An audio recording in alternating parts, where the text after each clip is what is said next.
To alhamdulahi shukurar rabbil alamina. A matsayinka na mai tambaya a nan wurin,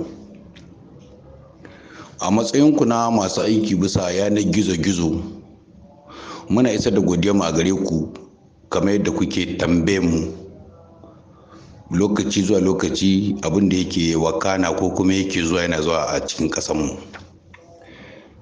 Wato kun yi tambaya bisa kan cewar gwamnati ta janye tallahi wanda ta ma 'yan kasuwa bangaren abin da ya shafi abinci. Shi wannan tallahi dama wa'adi gare shi a ina ganin gwamnati ta ɗauke shi za a janye shi 31 ga watan Disamba.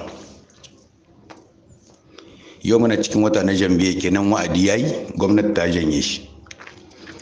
To abin da za a duba a nan wurin, a lokacin da aka